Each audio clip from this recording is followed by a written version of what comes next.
Kung noon sa Facebook lang, ngayon may mambabatas ng sumeseryoso sa panawagang palawigin ang termino ni Pangulong Noynoy Aquino.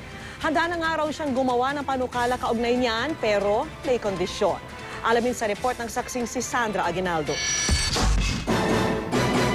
Hindi na lang sa social media matunog ngayon ang ideyang one more term para kay Pangulong Aquino para raw maipagpatuloy ang kanyang mga reforma at polisiya.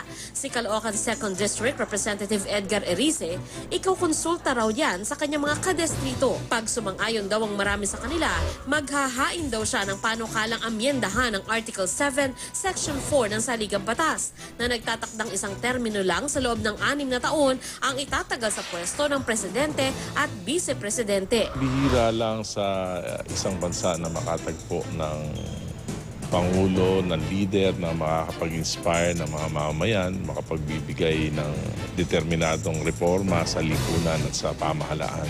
Pero ngayon pa lang, binaril na ito ng Malacanang. Ni minsan ay hindi po sumagi sa kanyang isipan na maghangad o humingi ng terminong karagdagan dahil malinaw naman po ang nakasaad sa ating konstitusyon.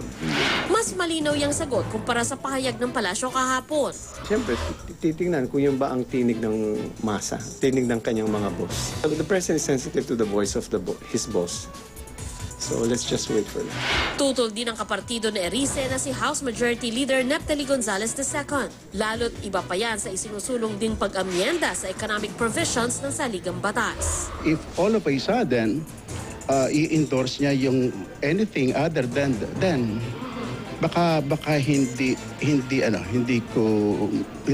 ko malaman kung iyan ay mag-apply sa tao. Sabi ni Dr. Jose Abueva, miyembro ng 1971 Constitutional Convention, noon pa man ay may mga tangka ng pag-amyenda sa Saligang Batas para mapalawig ang termino ng Pangulo. Nabigo ang mga ito. Pero aniya, ang huling pasya ay nasa mga boss mismo ng Pangulo.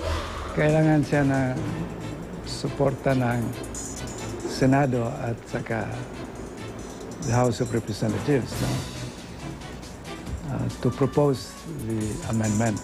Ako si Sandra Aguinaldo, ang inyong saksi.